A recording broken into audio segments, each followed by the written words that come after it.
But it seems to me that a lot of churches are challenged in some way when it comes to playing in styles that we don't know. And I would say that one of the big things that we can do to take away the fear is actually to say you don't need to be able to play in every style. It's just not necessary. For example, I can't remember the last time that I heard reggae played in a kind of predominantly white or mixed British church, and it worked. I've heard it done plenty of times and preached.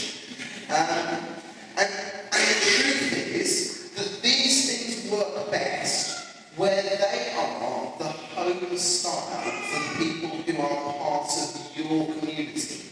In the same way that out-and-out gospel music works really well if that's the home style for your community, but doesn't work so well if it's not. The same can be said of stuff that you think about what's being recorded at the moment in terms of contemporary worship in this country, and it's a lot of electric guitars and synthesizers and stuff like that. And again, if that is the default style of your community, then that works really well. But if it isn't, then it can be a challenge to do whatever. And I do wonder some of the time if not only do we force styles on ourselves to play, but we force styles on our communities to play. And now I think it would be fairly accurate to say that there are an awful lot of churches where the stuff that, if you kind of had to go through the majority of the church, where their home music style is basically Radio 2. Because most of them will listen to either Radio 4 where it's speech, but then if they want some music, they'll put Radio 2 on the or they listen to Radio 1, but if they really want to hear music, they'll put Radio 2 on anyway. I love Radio 2. I love Radio 2 as well. We're not you. We're so not you, are we? The question is, what is Radio 2? And it's broader than it ever used to be, isn't it? But I would characterise it as being fairly middle of the road pop rock. And that, for most people, is at least one of the styles that they are happiest with and feel at home with. Most people in our communities, it's not all by any stretch of the imagination, but most people in our communities, if the Beatles came on, would be very happy with it. Very happy with it. It would feel like a home style to them. I would go as far as to say that, depending on the songs that you picked, if you take a bunch of the bands that are out there now, and let's take someone like Coldplay, that people have different opinions of Coldplay, mostly based on whether it's too dreary or not. But here's the thing, we hear it everywhere around us. Their instrumental breaks are used on the news, they're used on the sport, they're used on reality TV. And those sounds become the background to what we do. And I would say, if you're looking to develop your style in terms of being more contemporary, and you are a church which is fairly representative of most of the communities that we have, and areas are very different, aren't they? So what we want to accomplish in different places is different. But those kind of styles are the ones that we ought to be looking at, and they are pretty regularly 4/4 with a regular beat to them. They are quite rhythmic, but they also use a lot of texture. And those are the things to be thinking about. And I would say the best thing you can do in terms of understanding different styles of music, I used to be a music teacher, by the way. I used to say this to the children that I taught was, look, if you want to understand Mozart, listen to Mozart. If you want to understand contemporary worship repertoire, listen to U2 and Coldplay. But listen to the contemporary worship repertoire. And Snow Patrol. Oh, and Snow Patrol. I think it's a really valid thing. I think the lady in the back was asking about people who come from maybe a choral background and lengthen everything in a kind of contemporary song. And it's very much that music appreciation stuff that you need to get people into, but you possibly need to guide them a little bit as well. So if you say to people, well, just listen to some modern music, they wouldn't know necessarily where to start. But you could say to them, here's YouTube, give them a few links to different tracks, or say, buy this album, or listen to this, or whatever. And you could even do this within your music practices as a kind of technical thing to say to people, okay, so how many instruments are being played here? What can you actually hear? What's the rhythm of the vocals? Where do these cut off? Can you even take a song that you consider, quite simple of a contemporary style, and get people to actually mimic it and copy it as they would, for a function band, and say, actually, because you see, this is stylistically what they do, because it is two very different things. And very often when people are trying to cross styles, they don't have what I refer to as the language. In jazz, they talk about, if you know jazz, you've got the language, you've got, you understand what's really going on. Part of that language is understanding the fills and licks and voicings and rhythms and feels of different types of jazz standards.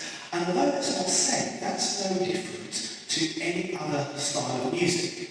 People often kind of criticise that, to be kind of the YouTube Coldplay style.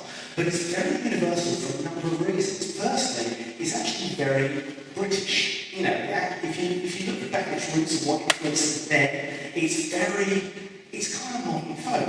It's modern folk lined up with a bit of rock. It's very much a part of our heritage roots. So people will have a certain understanding, that's why they naturally gravitate towards it. When people come from a choral background or whatever background, they haven't understood the language of authentic rhythms, feels, chops, sounds, even guitar sounds. I look at lead guitarists very often who come from a kind of blues rock background, and they play in church and they just want to do blues and rock licks. But the majority of actually what they should be playing is very much a rhythm part with open kind of string chords. So it's not just about people from choral backgrounds, it's actually people really digging into the host style for this. This doesn't necessarily mean that this host style is any more right than any other style. Really, really, really important. Just by putting a contemporary flavour of worship music in your church doesn't mean your church is going to suddenly be full. It doesn't mean it's going to solve all worship team's problems. It doesn't mean people are even going to be any more thrilled about being a Christian. It doesn't mean that they're going to worship God anymore. But very often we try and put the style on top of these things. But it is a style to help people engage that are used to a certain style of music. It's just a communication tool and method. And from my point of view, it's no more than that. And one is no better than the other. It's just the accessibility because of people's likes and wants. Does that kind of make sense? Okay. Next thing. Okay, so let's, I would say one of the biggest challenges, and this doesn't respond directly to questions from class, but it responds a bit. One of the biggest challenges that we have, moving from people who are more classical players to playing in a more contemporary style, is that actually, as classical players, we take a lot of license with tempo. We tend to pull things around here, there, and everywhere. I don't mean that classical players play things wrong, but interpretation means that we pull beats around a lot and pull bars around a lot. And modern style actually wants us to stay pretty well locked to the same tempo the whole time during a song. I usually ask people, do you think a song should change tempo? And they usually say yes. I can't bother with that. No, you shouldn't. So what can you do to help your teams with that? Can we do measuring? Yeah. What you can do to help your teams with that is actually to encourage everyone to get used to how do you stay in time. Okay, hands up if you think you're good at staying in time. Excellent, there's a challenge there then, isn't there? Hands up if you think you're really pretty awful at staying in time. Hands up if it's somewhere in the middle of those two. Brilliant, so we're about evenly split 3 ways. That means that we should have a minimum of 3 weeks I've got the metronome on my phone. If you could all stand. Right. You did that very obediently. Very This is that instruction. So, what I'm going to do...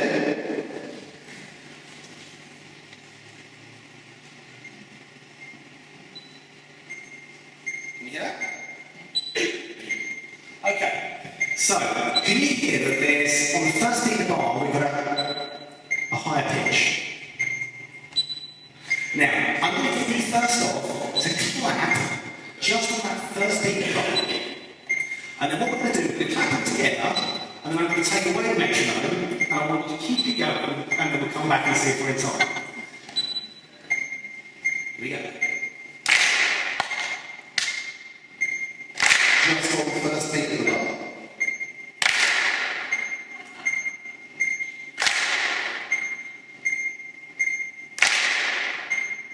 So keep it going.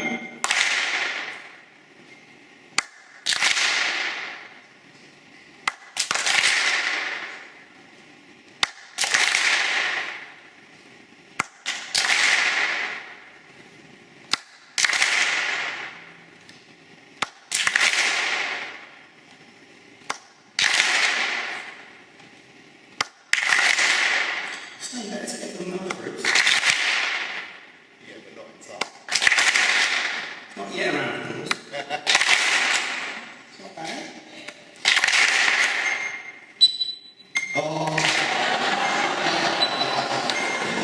So, we're not trying to have a go. Just to say, actually, there might have been a few strong-minded people in here who would have been in time if you'd have just separated from everybody. You actually did something much better than I see other groups, which is that you adapted and you stayed together. You went, right, fine, we might not be in time, but we're together. And it's folk music. And actually, truth be known, that's the most important thing to do, is to adapt and be together. But most people's internal metronome is not great. And you'll find that people's differs, and if you speed up, you did speed up by 7 beats over the course of that. Yeah. 2.5 beats ahead. Okay, so how can we better stay together? Any thoughts? Pardon? Sleep the metronome. Do you know a name for that? Do you know that actually has truth to it, though, doesn't it? It does. It does. I know people who actually put a metronome, just different clicks for metronome on their iPod, and they just walk around all day, they just have like 2 minutes worth of clicking at a certain BPM, and it just kind of sinks them into actually timing and playing time. They walk at different speeds. Yeah. What else? Regularity. Regularity. Anything else? Okay. If the timing goes off, whose job is it to get back in the band? Drummer. I love that answer. It was mostly the drummer. It was mostly the answer. That's not the answer. No. Okay, we've got the lead singer. Anybody else? If in my case, I'm a drummer, Yeah. our keyboard is notoriously, one of our keyboard players is notoriously variable. So it pulls the So rhythm if I out. latch to anybody, I latch to the vocalist. Okay, so you actually vocalist. Anybody else? Dedicated to the... Yeah? Okay. The answer is, if the timing goes off, it's everybody's responsibility in the band. Not the drummer, not the lead singer. We've all got responsibility. And what tends to happen is some people are more able rhythmically than others. So the way that you do that, you do 2 different things. Firstly, you look at each other. You can tell when somebody has really got a sense of groove and they can actually, they're thinking with the rhythm with their eyes. And sometimes you can tell when the rhythm is going off, somebody's actually trying to go like this, trying to get it off you. I do this. Yeah. Yeah. And I don't even have a long hair. It's not like those toys, isn't it? It's there. Something dog. The other thing you need to do is feel the rhythm in your body. I know a bass player who stamps with the palm of the floor when he does a session. And the more you feel it in your body, the more you can actually get where the group is going. Now it's not only, can everybody kind of try and feel something in their body? So that was sat down now. It's a stand up again. You don't feel enough in your body when you're sat down. I would say that's another thing for playing in a contemporary style. You know, unless you're doing voiceover and you want to stand up at the key change. You can feel it in your feet. But you are standing up, that's really good. Unless you're drunk. Yeah. But you can feel it in your shoulders. Anything that gives a sense of bodily rhythm to what you're doing. The other thing is to subdivide it. So it's not just 1, 2, 3, 4. It can be 1 and 2 and 3 and 4 and 1. Or 1 E and a 2 E and a 3. The more smaller increments you have, the more you can feel it within your body. Got a question? That's a fairly fundamental issue for a pianist who's used to sitting down. Yeah, I agree. Obviously, if you're playing piano, you sit down at the piano, but it's harder to do this sitting down than it is standing up. That's true. That's for sure. And I think it's really important, isn't it, to know that you are going to have this, if people are at a piano, or if people are dependent on a wheelchair, or whatever it happens to be, or the drums, some people need to be sat down, and that's okay. But if you can stand up, it is easier to do the whole body thing if you can. If you're a keyboard player, honestly, it doesn't take long to get used to standing up at a keyboard rather than sitting down at the piano. But feeling it in your neck and your shoulders is a very vital option. Yeah. You know, feeling it in your head. And there you go. So what we're going to do the same thing again. This time, what I want you to do, look around you, see who's got the rhythm. Try and feel it in your body. Dance, yes. Learning to dance is a great thing to do, actually, because it keeps you naturally, it gives you a sense of rhythm more naturally. So, we'll start again, ready? I'm really doing these subdivisions, so they separate it from your head. That will be the number one thing that helps stop speeding up. So try and feel it. On beat 1.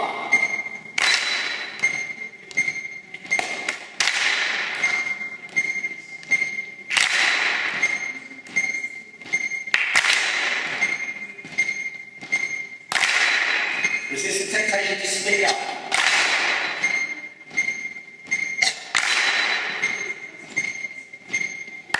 Here we go.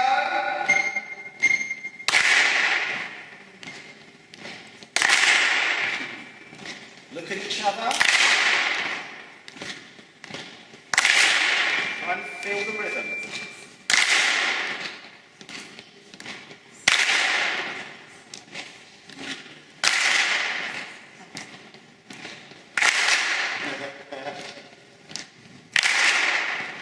It's like a kind of downhill.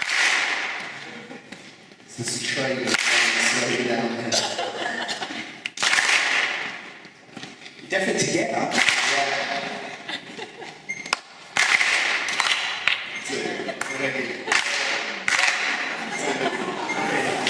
It's really easy to speed up. It is the feeling. 1, 2, 3.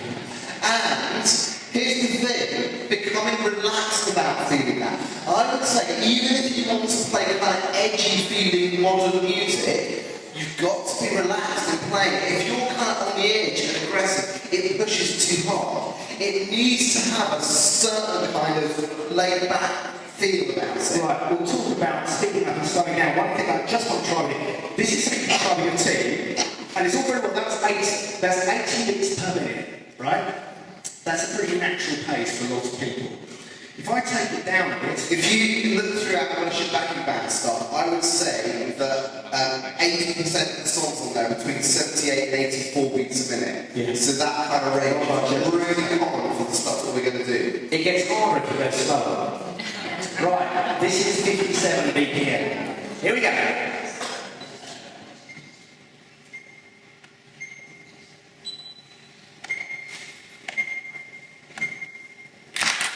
So this time, you've got to feel it with 16th notes. So 3, 4, so it's 1 and 2 and 3.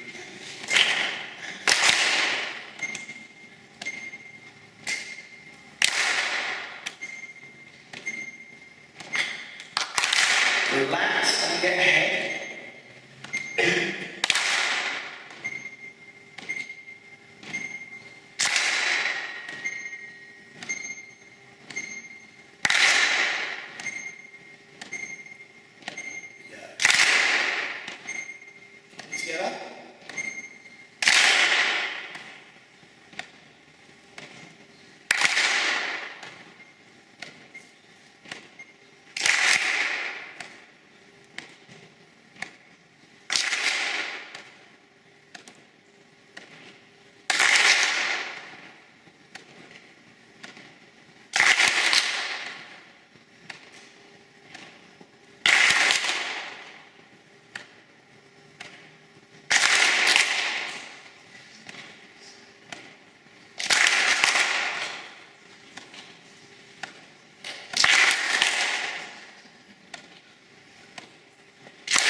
You are half a bar ahead.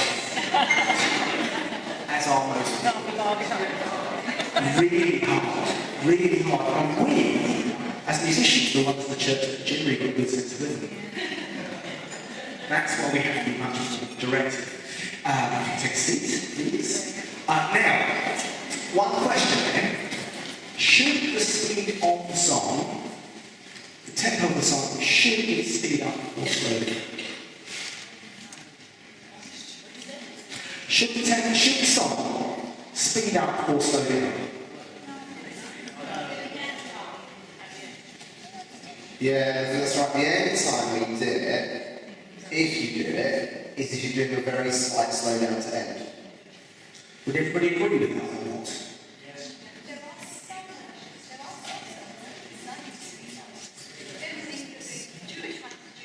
Okay, yeah, you've got the kind of Jewish thing that's designed to. Okay. Anybody else? That's a good point. Shout out. You can't push it to go to the chorus, because you've got to have someone, you've got to have an improvement notes to put it back again. Yeah, okay, so say you could push it a little bit, of course. I would say sometimes, just like you played at the beginning, two different songs that you join together for a different sound. On occasion, and I'm thinking of occasion to do with Open the Eyes of My Heart, we purposefully speed it up considerably and then slow it down. Okay. Basically, they have two different songs together. Yeah. Sometimes when you bring something together in intros, you have to match the pace. You change the time signature key, Yeah. and the pace. But once it's actually into the song, Okay, any other thoughts? One more. Sometimes it's worth slowing down and playing something half speed. Worth slowing down, saying thanks. In fact, yeah, you could do it half speed. Okay, so, okay. Just saying the change of mood as well, like you recognise the mood of the congregation and perhaps how they're feeling in their worship. Want to slow down. So, Maybe, yeah. Okay, I would say this.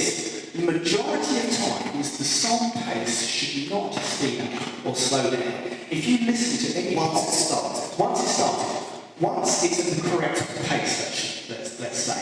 If you listen to the majority of pop music, it is played to the click. In other words, even if the intensity and the dynamic goes up, actually the pace, the tempo stays exactly the same thing. And that's what it gives it its authority to prove. Now, as you rightly pointed out, there are certain styles where you will play with the rhythm. So, for instance, in the Jewish style, it is customary for that kind of style to deliberately go faster and faster and faster and faster and faster.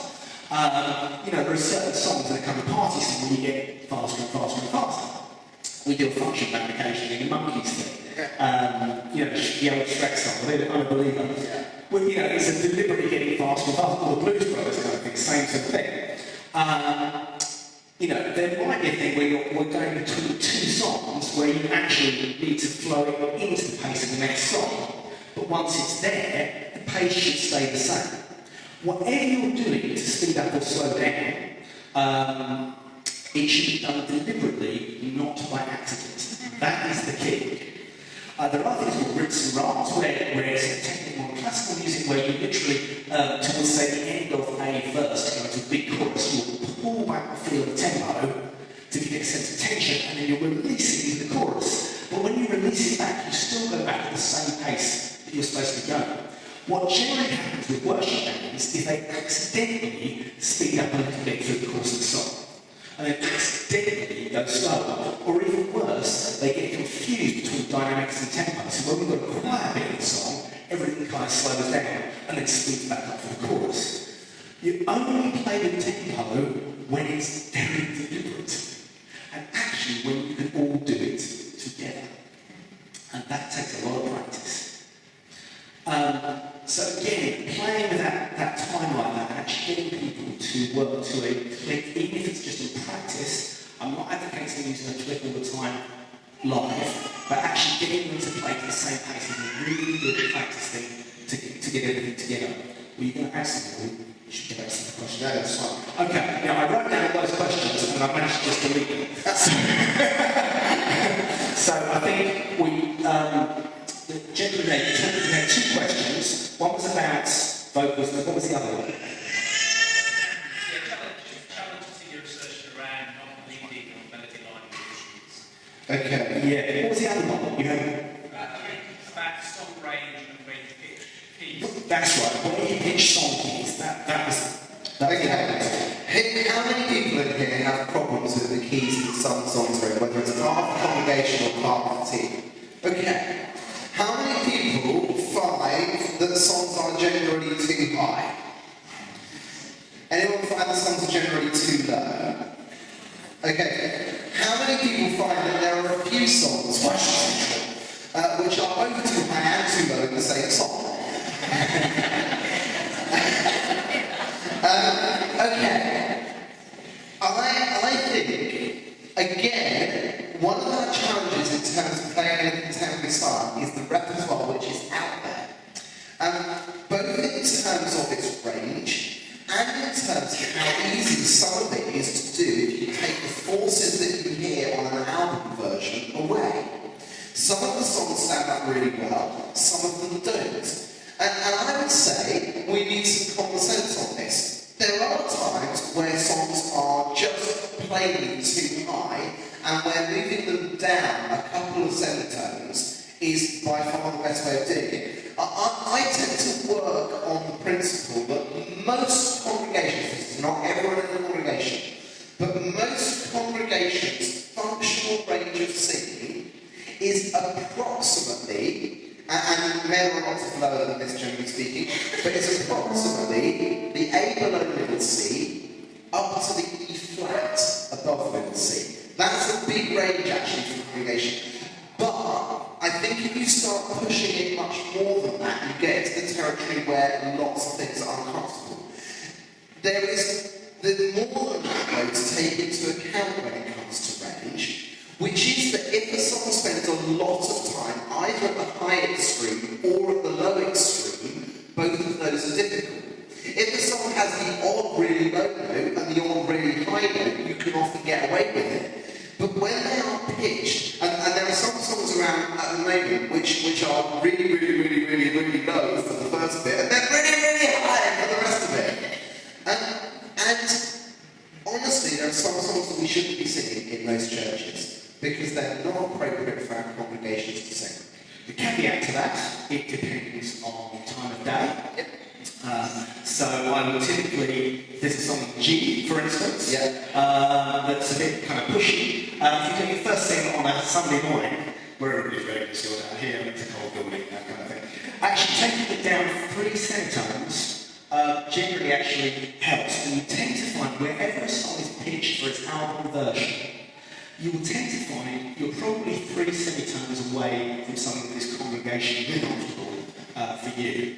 And that in turn means, and here's a challenge for our teams, that most of the time, because publishers don't tend to think about congregations, they will just publish it in the key that it's in on the album. And so it does mean that actually, in order to play a bunch of songs, everyone needs to learn to transpose. Yeah. As a practical thing, on our blog, on the Musicademy blog, we got Kenny Lamb's bit up there, piece up there that we've linked to. No, it's due up in the next few weeks. Okay, so the next few weeks, yeah, we'll put it in the newsletter. We've got a great guy called Kenny Lamb, who's he's part of the Southern Baptist tradition in North Carolina. Got some really interesting things to say. He's got a really interesting blog. One of the things we've got permission to use, he's got a sheet that he's worked out at the top. I think it's 100 CCLI songs. And he's given all the, what he would call the acceptable keys for them to make a congregation to sing it. So he's given lots of different options for each one. So we'll put that out in the next couple of weeks. So just, I'm assuming that most of you are actually on the Musicademy newsletter because that's how you found out about today. So that will be coming up, and then you can just try what works for you. So let's kind of just go into range a little bit more. Really be careful with the things that you pick is my basic point. It's because if something is just going to be too high, it does make it really difficult to do. But thinking about songs and repertoire as well, think about the repertoire in terms of the style and whether you can play it with the group that you want. I mean, I would say a classic example of this that a lot of church wants to do is the Tim Hughes Happy Day, isn't it? So big guitar riff,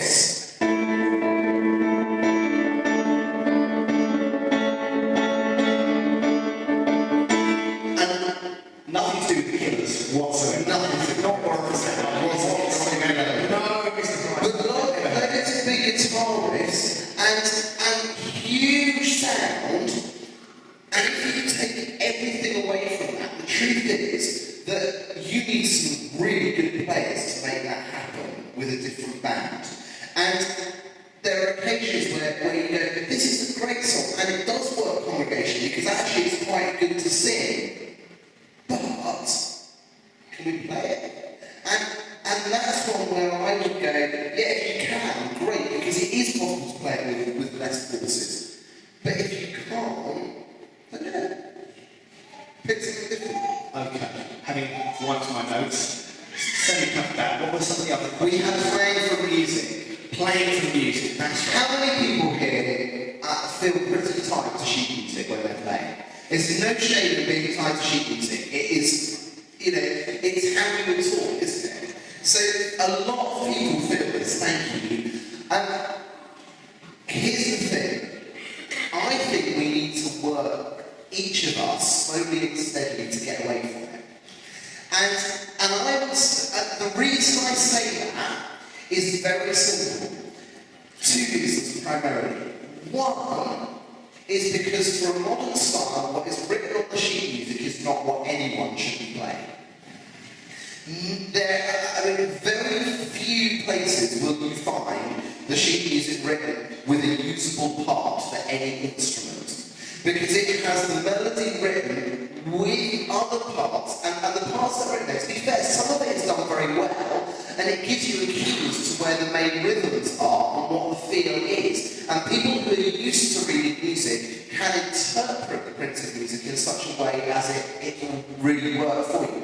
But if you just play what's there, it's not a good part. And that is a limitation.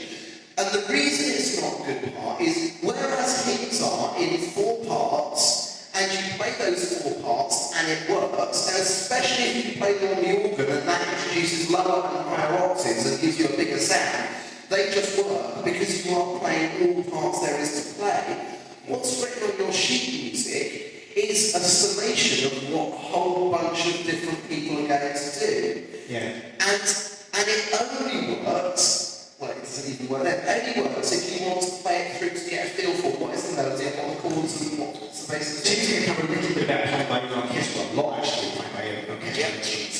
We're going to look at it just briefly with chord-based instruments. One of the things you can do is say we're going to take a keyboard, and what we're going to do is a little exercise. So, can you hear me? Yeah. So if we take a key, so now you have to do this often and often. There's no way that you can just kind of go, yeah, I've got it, without practice. It takes constant practice of listening to basically intervals, the distances between the notes and between the chords in the song. But you can listen out for the major and minor chords. So what I sometimes do with people is take a key, so let's say obvious key with G. Yep. Okay. Now, what you need to have a little bit is chord theory knowledge. So to understand, in the key, there are 7 chords.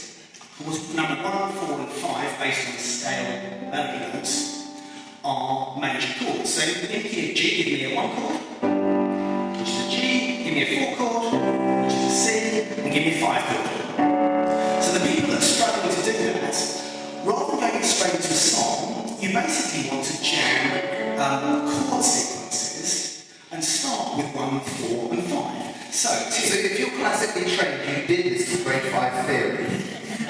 Because you went through, and the problem with grade 5 theory is you don't have to play a note to pass it. But what you did was you looked at things and you learned about those weird things called perfect cadences, which is called 5 and then called 1 in a key. Or you learned about plagal cadence, which is called 4 and 1 in a key. So please, if you're classically trained, don't tell me you can't do this because you have learned it. So, what you do, I'll get to the beat, and I'm going to just get you to play one of those 3 chords, and I've basically got a jam and find it. Okay. I want you to change. I'm not playing one of the major chords. One of the major chords. Right. Okay. So, just give me a rhythm, so we'll just do it. Okay. So I'm not in the key of G, so I've actually got options of G, C, and D. So I try G, that doesn't work. So that's working. That sounds like it.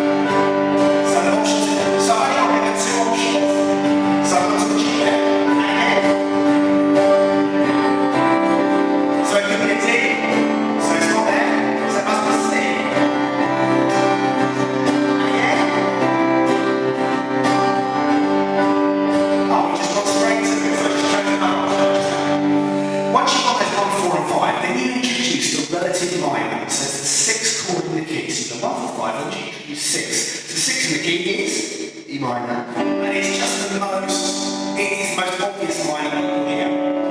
So if you can make sure that, yeah, just make sure you can get a big root note. Yeah. Okay, so again, we've got options 1, 4, 5, 6. So here we go. 1, 2, 3, 4. So that's a major sound chord. So we should get different extremes of major or minor. So it's not a G, it's not a C, that's not it.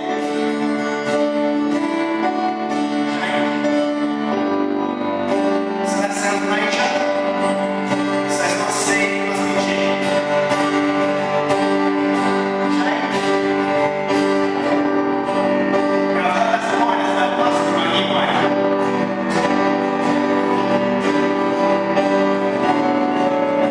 So it must be my minor major chords. That's a D. So that sounds major again, so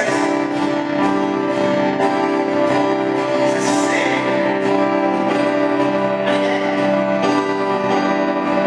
So it's a dot for its minor, so it must be A minor.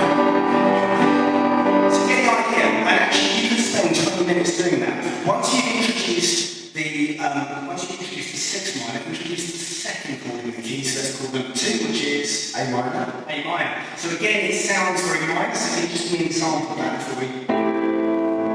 I'm playing with the 7th, by the way, because the chances are when you're listening to recordings of contemporary music and you hear the minor chords in a major key, they are nearly always played with the 7th. So, not quite always, but very often. So now I'm listening out, so I've got 2 choices of minor. So I'm right on. So you go 3, 4. So what's the minor play? So it must be my E minor. So that's minor again, so it must be A minor.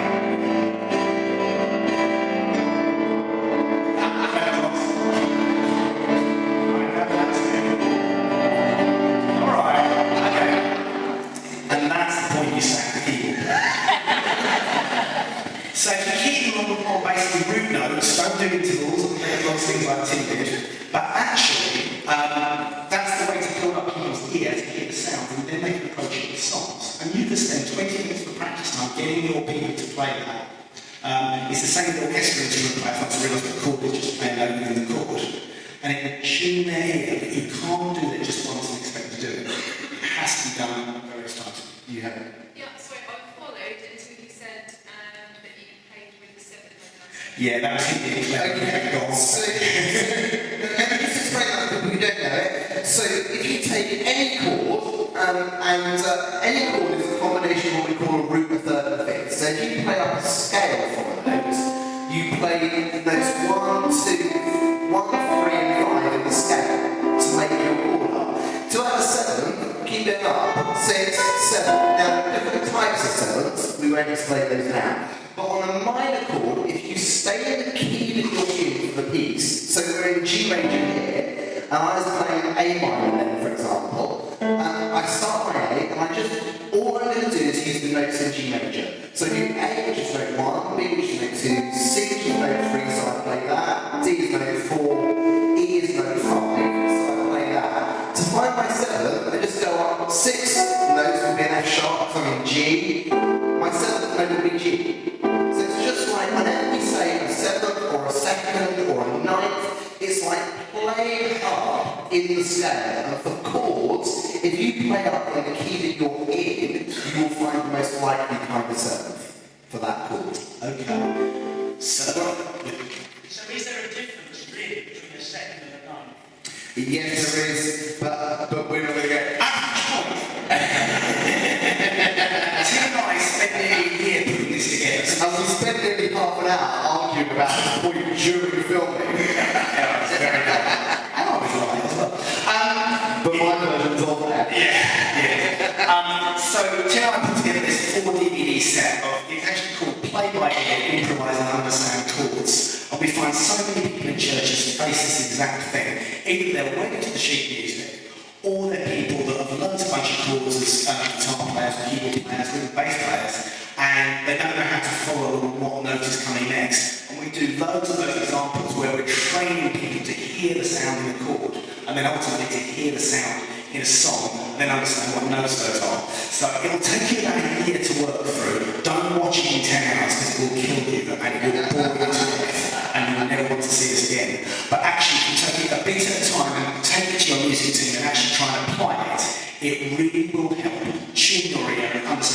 notes there are in chords. So that's our best guess to do that with this. If the music you have is simply purely the words of the song Yeah. and the chord chart, Yeah. how do you know what melody to play? Yeah, see, I don't like chord charts where you've got the words with just the chords over them, precisely for two Sometimes reasons. that's all you've got. So for anybody who didn't hear that, if you just got the words and the chord chart, I'm assuming by mean what you mean is actually just the chords above the words. How do you know what melody to sing? Great question. Well, I just said I don't like them precisely for that reason. There's also another reason that even if you know what the melody is, you can't tell what the rhythm is. The answer to your question, though, is you need to listen to it. And I would say there's positive and negative in this, because actually the truth is that music is about what we hear. And so often what's written down for modern songs is not what you want to play or sing anyway.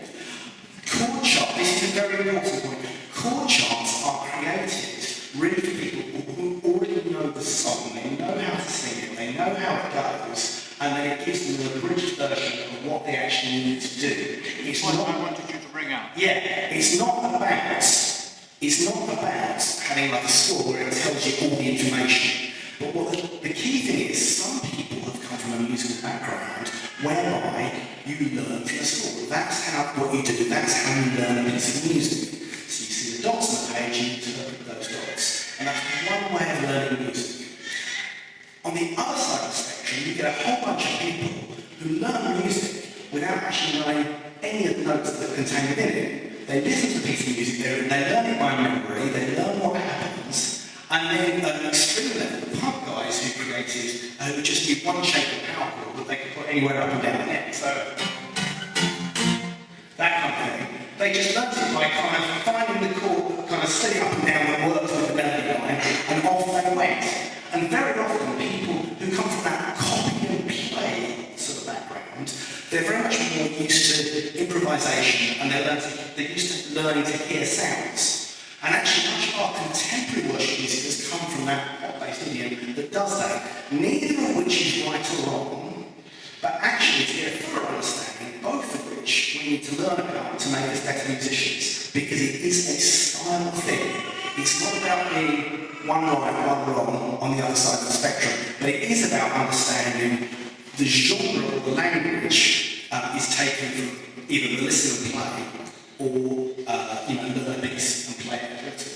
Okay, we need to break for lunch. I would just want to say to you, if you want a halfway house, lead sheets are great.